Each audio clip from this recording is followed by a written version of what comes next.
आइए हम प्रार्थना करें। प्यारे परमेश्वर पिता, इस समय को फिर से एक बार हम तेरे हाथों में देते हैं और जिस वचन को आज प्रभु बताने जा रहा है उस वचन को तो हमारी सुनने में और कहने में अगुवाई कीजिए। सुनने वालों को भी तो आशीषित कीजिए। यीशु के नाम से मांगते सुना और कबूल कर, आमीन। आइए फिर से एक बार हम प्रभु का धन्यवाद देंगे। आज दोपहर के समय में हमने देखा था कि वचन तीसरा अध्याय जो उत्पत्ति में है उसका 1 से 7 तक हमने पढ़ा था और उसमें देखा था कि शुरू में कैसे एक लीडरशिप क्वालिटी को वो आदम के अंदर जमा हो गई थी और आ गई थी। और शुरू में हमने देखा कि आदम का जन्म मिट्टी से हुआ था और उसको सांस परमेश्वर ने दी थी और इस सांस में परमेश्वर की आत्मा है जो हमारे कॉन्शियस से बात करती है। अगर हम कोई गलत काम करते हैं तो हमारे चेहरे पे वो नज़र आता है और उसके लिए हमारे कॉन्शियस में पवित्र आत्मा कॉन्शियस से पवित्र आत्मा बात करता है। और दूसरी बात हमने देखा है कि परमेश्वर ने उसको एक काम दिया। जो काम था, एक था वॉच करना और वर्क करना, या काम करना या देखभाल करना। और ये दोनों बातों में आदम शुरू में बहुत ही अच्छा था और उसके बाद में हमने देखा कि परमेश्वर ने देखा कि आदम का अकेला रहना अच्छी बात नहीं और तभी परमेश्वर ने उसके लिए कोई साथी बनाने से पहले उसको पशु और पक्षियों का या प्राणी और पक्षियों के नाम रखने के लिए उसको काम दिया था। शायद उसने उसमें पूरा दिन लगाया होगा और इसी समय में परमेश्वर भी चाहता था कि कोई अपने लिए कोई एक सच्चा साथी को ढूंढे, लेकिन उसे उस प्राणी पशु या पक्षी में उसे कोई भी अपना एक अच्छा एक साथी उसको नजर नहीं आया। और तभी परमेश्वर जान गया कि आदम की ज़रूरत क्या है और तभी परमेश्वर ने उसको नींद में बहुत एक गहरी नींद में सुला के उसका एक ऑपरेशन किया और एक बड़ी हड्डी को निकाल के उसने सीने की हड्डी को निकाल के उसमें मांस को भरा और उसके लिए एक पत्नी को बनाया। और तभी हम देखते हैं कि किस तरह से आदम ने उसका स्वीकार किया। उसने कहा यही मेरे मांस का मांस है और हड्डी का हड्डी है, और ये कह के उसने अपनी पत्नी को अंगीकार किया। और यहाँ से आगे हम लोग देखते हैं कि वो दोनों नंगे थे लेकिन उनको कभी शर्म नहीं आती थी क्योंकि उनके दिल में कोई भी ऐसा पाप नहीं था। जो एक बच्चों के समान वो एक निष्पाप और एक निरपराध थे। और यहाँ पे आगे हमने सुबह में पढ़ा उत्पत्ति का 3 अध्याय उसका वचन 1 से 7 तक देखा कि कैसे शैतान ने हवा को उसके हवा के कमज़ोर दिल को पकड़ के उसने उनको पाप में गिरा डाला था। और साथ में हवा के साथ में आदम ने भी गलती की थी। और यहाँ पे हमको एक बात को याद रखना है, परमेश्वर ने आदम को चुना था कि वो एदेन बाग की देखभाल करे और अपनी पत्नी की भी देखभाल करे, क्योंकि पत्नी एक क्या है, उसको एक कॉम्प्लीमेंट था। पत्नी क्या था, एक गिफ्ट था। पत्नी क्या था, एक सहायक था। तो पत्नी से वो सलाह ले सकता था, लेकिन पत्नी ने यहाँ पे क्या किया कि उसके जीवन को बर्बाद करने का एक निर्णय ले लिया। क्योंकि जब शैतान आया वो तो बहकाने वाला और भटकाने वाला एक शैतान ही है जो मनुष्य को भटकाता और बहकाने के लिए उसका इस्तेमाल वो करता है। और यहाँ पे हमने एक बात को देखा कि परमेश्वर ने उनसे कहा था कि तुम बगीचे के सारे फल को, जो भी तुम फल खा सकते हो खा लो, लेकिन भले या बुरे ज्ञान का जो पेड़ है उसका फल तुम कभी न खाना। तो परमेश्वर ने पहले यहाँ पे खाने के विषय में बताया था, लेकिन यहाँ पे हम जब शैतान की बातों को सुनते हैं तो शैतान परमेश्वर ने उन्हें ना खाने के बारे में बताया। इस बात को वो हाईलाइट करके उसको वो मेन बात करके वो मनुष्य के मन में एक शक को पैदा करता है। और इसलिए यहाँ पे हम लोग क्या देखते हैं कि यहाँ पे जो भी जिम्मेदारी उसको दी गई थी उस जिम्मेदारी से वो भटक गया था। क्योंकि यहाँ पे हम लोग देखते हैं कि स्त्री ने उसकी बातों में आके उस फल को देखा, देखने में सुंदर लगा, छूने में अच्छा लगा और खाने में उसको मधुर लगा, और उसने सोचा कि ये बुद्धि के लिए अच्छा है। क्योंकि शैतान ने उनको फंसाया था, उनसे कहा था कि तुम जब ये फल खाओगे तो तुम्हारी आंखें खुलेगी और तुम परमेश्वर के समान बन जाओगे। लेकिन अंत में क्या हुआ कि जब उन्होंने फल खाया तो उन्हें पता चला कि इस दुनिया में सबसे बड़े भिखारी वही है, ना उनके आंख पे कपड़े हैं, ना उनके जीवन में कोई आशीष है। और वो परमेश्वर से छुपने के लिए, परमेश्वर से भागने के लिए उन्होंने अपने शरीर पे अंजीर के पत्तों का पेड़ बनाया था। और जैसे मैंने कहा था कि यहूदा ने भी अपनी गलती को छुपाने के लिए पहले तो यीशु मसीह को उसने बेचा, लेकिन बाद में वो यीशु मसीह को खुद ही बचाने गया, लेकिन वो पश्चाताप मन से नहीं गया था, लेकिन उसको पछतावा हुआ था। और उसी तरह से यहाँ पे हम लोग देखते हैं कि इन मनुष्यों ने, आदम और हवा ने किए हुए गलती के कारण परमेश्वर ने उनका न्याय करने के लिए जब वो आया तो क्या हुआ। तो आइए हम वचन को पढ़ेंगे, उत्पत्ति 3 उसका 8 से आगे। जब आदम और स्त्री ने दिन के ठंडे समय यहोवा परमेश्वर के आने की आवाज बगीचे में सुनी, तब आदम और उसके पत्नी पेड़ों के बीच में छिप गए। मेरे प्यारे भाई और बहनों, जब आदमी गलती करता है तो सामने नहीं आता। एक बात को हमको ध्यान में रखना चाहिए। आदमी जब चोरी करता है तो वो छुपाता है, आदमी जब झूठ बोलता है तो वो छुपाता है। और ये सारे चोरी, झूठ बोलना और छुपाना, ये एक शैतान की आदत है। और ये छोटी छोटी आदतें हमारे शरीर में है। और यहाँ पे हम लोग देखते हैं कि गलती करते ही उन व्यक्ति ने क्या किया कि दोनों परमेश्वर की आवाज को सुन के वो चुप गए। किंतु यहोवा परमेश्वर ने आदम को बुलाया, उसने कहा कि तुम कहाँ हो।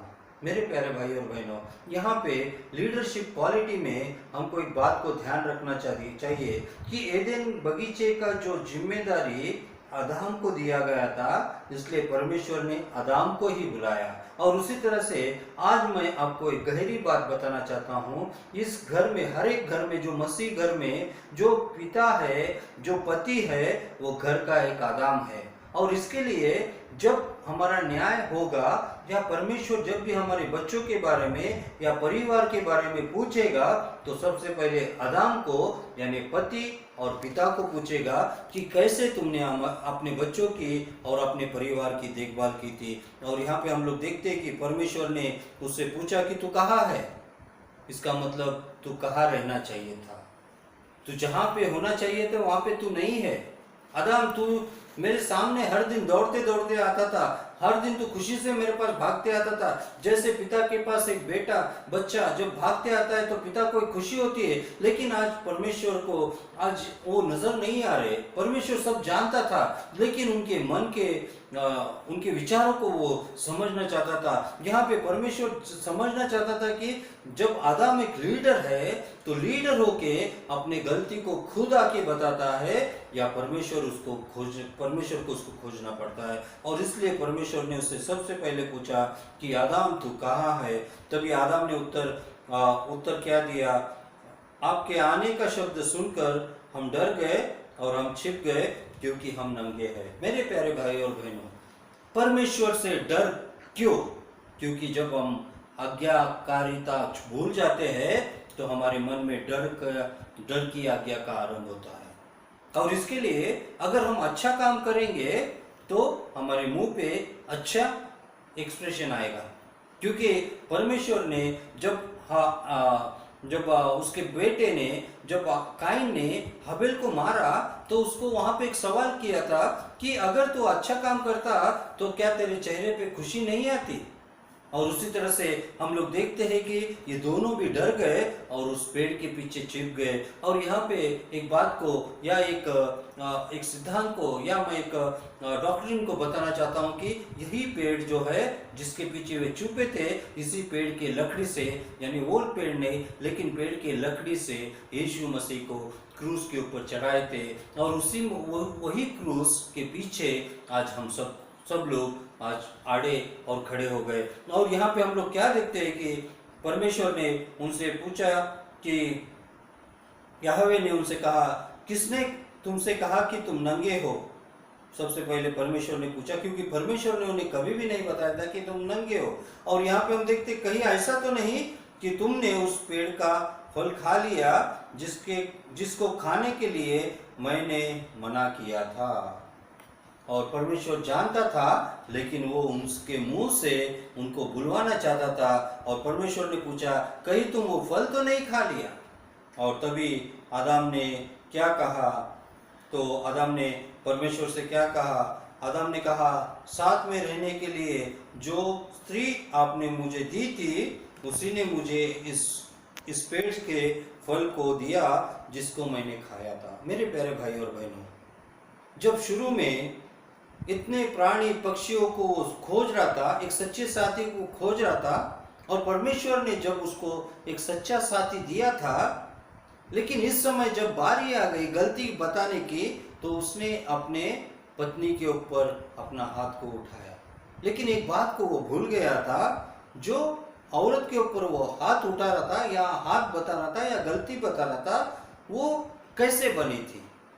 वो जो औरत थी, वो उसके सीने के हड्डी से बनी हुई, उसी का मांस और उसी के लहू से वो बनी हुई थी। इसका मतलब क्या है? वो उसी का अंग था, लेकिन वो उसी के अंग को वो क्या गलती महसूस करा रहा था। मेरे प्यारे भाई और बहनों, जब अपनी पत्नी कोई गलती करती है, तो वो भी हमारी एक अर्धांगनी है, हम उसको माफ करना चाहिए, हम उसकी गलतियों को हाईलाइट नहीं करना चाहिए। और यहाँ पे परमेश्वर क्या चाहता था कि आदम एक लीडर है, तो लीडर को अपनी गलती को अपनाने की हिम्मत नहीं, तो उसको लीडर कहलाने का कोई अधिकार नहीं। और यहाँ पे हम लोग क्या देखते हैं कि उसने कहा कि तू जो दिया था, यानी परमेश्वर के ऊपर ही वो दोष लगा रहा था। ऐसे बहुत से लोग हैं, जब जिंदगी में तकलीफ और कठिनाई आते तो वो परमेश्वर के ऊपर ही दोष लगाते। कहीं हम और आप भी इस तरह से दोष तो नहीं लगा रहे। परमेश्वर ने कितनी आशीषें हमको दी है। मैं हमेशा कहता हूँ, क्या आपके पास रहने वाले पेन के लिए आप धन्यवाद कहते हैं? क्या आपके घर में रहने वाले मैट के लिए आप धन्यवाद कहते हैं? क्या आपके घर में रहने वाले टीवी के लिए आप धन्यवाद कहते हैं? क्या घर में रहने वाले फ्रिज के लिए धन्यवाद कहते हैं? क्या घर में रहने वाले चेयर के लिए धन्यवाद कहते हैं? मेरे प्यारे भाई और बहनों, हम लोग जो चीज हमारे पास नहीं है, उसको देख के हम गुनगुटाते रहते हैं, और इसके लिए हमारे जीवन में परमेश्वर ने दी हुई आशीषों को हम भूल जाते हैं। परमेश्वर ने हमको अच्छी सेहत दी, परमेश्वर ने हमारे इंद्रियों को अच्छा रखा। ये सब बातें परमेश्वर की मेहरबानी है, और इसके लिए हमको दोष लगाने की आदत नहीं रहना चाहिए। और तभी परमेश्वर ने स्त्री से पूछा, यह क्या किया तुमने? स्त्री ने उत्तर दिया, सांप ने मुझे बहकाया, जिसके लिए मैंने फल खाया। और पत्नी ने भी अपने पति को दोष नहीं दिया, लेकिन उसने सांप पे अपने गलतियों को उसने डाल दिया।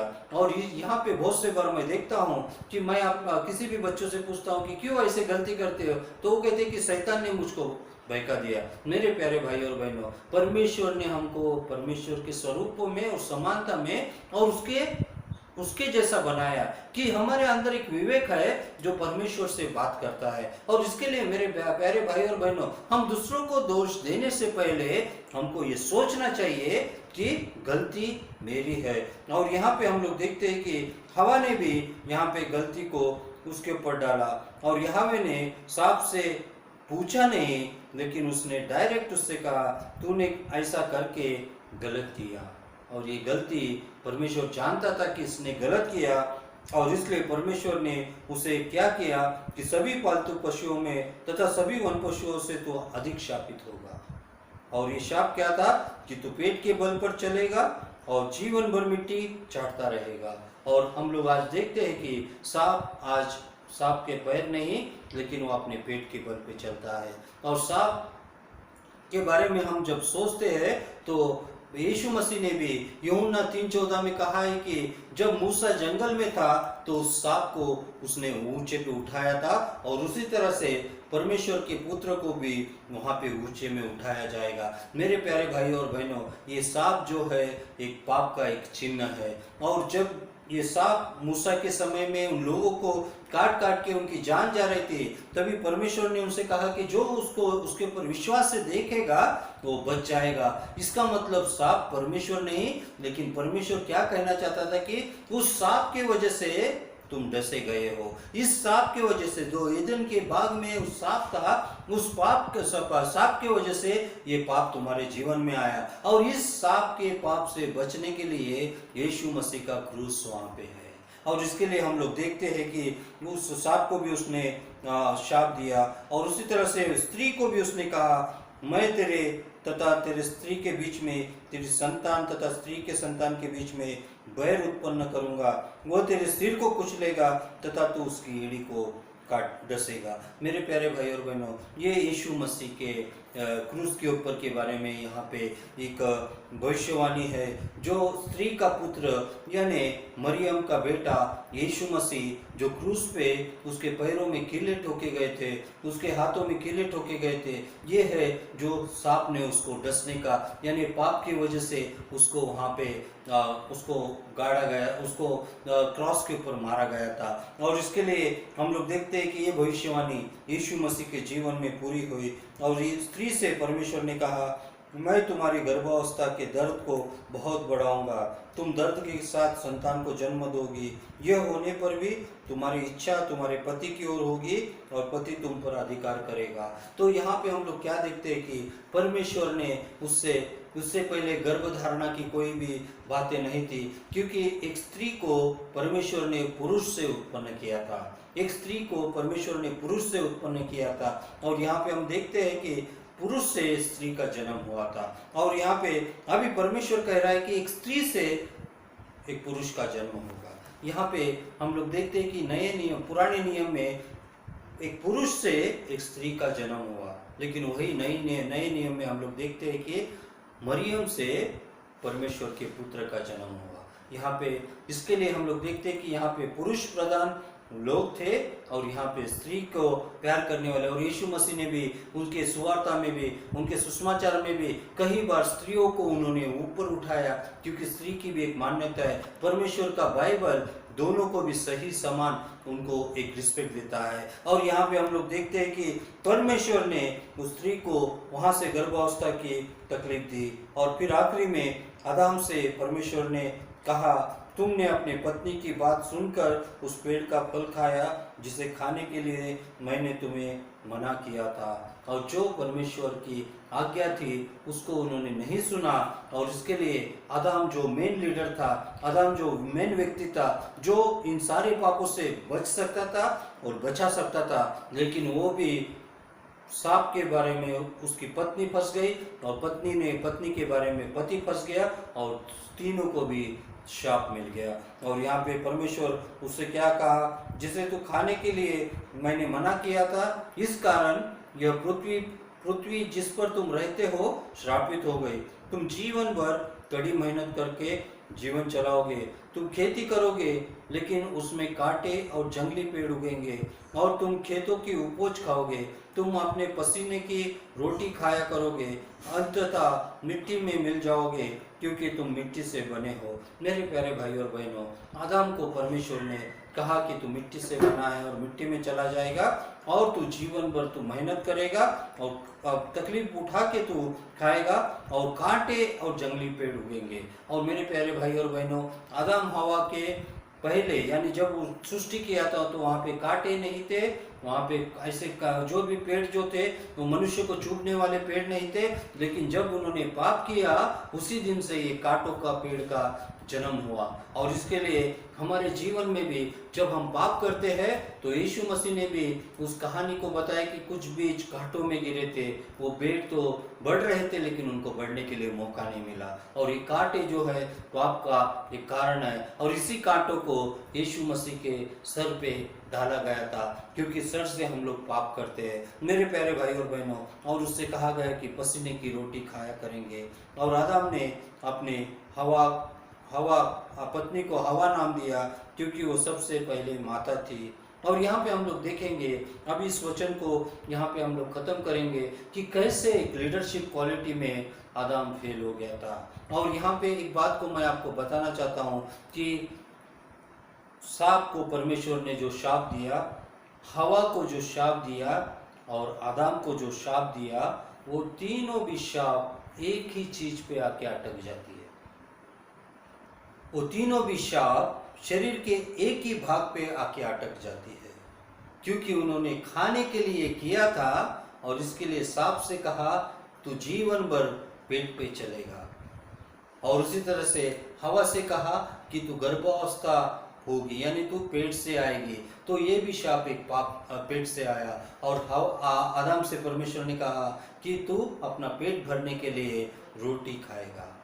मेरे प्यारे भाई और बहनों, यहाँ पे हमारे जीवन में एक छोटी सी गलती परमेश्वर के से हमको दूर चला के लेके जाती है। और आगे हम लोग देखते हैं कि परमेश्वर ने आदम तथा उसकी पत्नी याहवे ने उन्हें चमड़े के वस्त्र बनाकर उन्हें पहना दिए। मेरे प्यारे भाई और बहनों, वो अंजीर के पेड़ लेके पेड़ के पत्तों से अपने शरीर को ढाका, लेकिन परमेश्वर ने वहाँ पे एक प्राणी को मार के उनके लिए चमड़े का एक वस्त्र बनाया। इसका मतलब क्या है? पाप के लिए किसी प्राणी को वहाँ पे मारा गया। वो सैक्रिफाइस कौन है? वो भी हमारे जीवन में यीशु मसीह का काम करता है। और इसके लिए पाप का परिहार, जहाँ पे खून नहीं बहेगा वहाँ पे पाप परिहार नहीं होगा। और इसके लिए हम लोग देखते हैं कि एक प्राणी को मर के इनके शरीर को बचाने के लिए वहाँ पे परमेश्वर ने उनकी देखभाल की। फिर याहवे परमेश्वर ने सोचा कि आदम और हवा भले और बुरे ज्ञान का फल खा लिया, अब वे जीवन के पेड़ से फल खाकर सदा जीवित न रह जाए। जिस कारण याहवे परमेश्वर ने उन्हें एदेन के बगीचे से बाहर कर दिया ताकि वो भूमि पर खेती करे, फल उपजाए। और उन्होंने आदम को एदेन के बगीचे से बाहर दिया और तथा एदेन बगीचे की निगरानी के लिए करूबों और इधर उधर घूमने वाली ज्वालामय तलवार को रख दिया ताकि कोई भी जीवन के वृक्षों को न छू सके। और इसके लिए मेरे प्यारे भाई और बहनों, हमारे जीवन में इस बात को हमको ध्यान में रखना चाहिए कि परमेश्वर ने उस एदेन बाग के लिए अंदर वहाँ पे उसने दूतों को रखा और बाहर तलवार को रखा। और उसी तरह से हमारे आत्मिक जीवन में प्रभु का वचन अंदर रखना है और बाहर हमको प्रभु के वचन से हमको देखभाल करना है। हमारी आत्मा और हमारे प्राण को संभालना है। आदम हवा को दो काम दिए थे, एक संभालना है और एक काम करना है। उसी तरह से हमारे आत्मिक जीवन को और आत्मिक का हमारे अंदर की बातों को हमको संभाल के रखना है। प्रभु परमेश्वर करे आप सबको आशीष दे। हम प्रार्थना करें। प्यारे प्रभु परमेश्वर पिता, धन्यवाद देते हैं इस समय तूने हमारी प्रार्थनाओं को सुना। और ये सारी प्रार्थना प्रभु विशेष करके आज जिन भाइयों ने इस वचन को सुना है, इस वचन में बढ़ने के लिए, वचन को पढ़ने के लिए और वचन में जीने के लिए उनकी सहायता कर। आपने हमको मदद किया, इसके लिए धन्यवाद देते हुए सारी प्रार्थनाएं प्रभु यीशु के मीठे नाम से मांगते, सुन और कबूल कर। आमीन।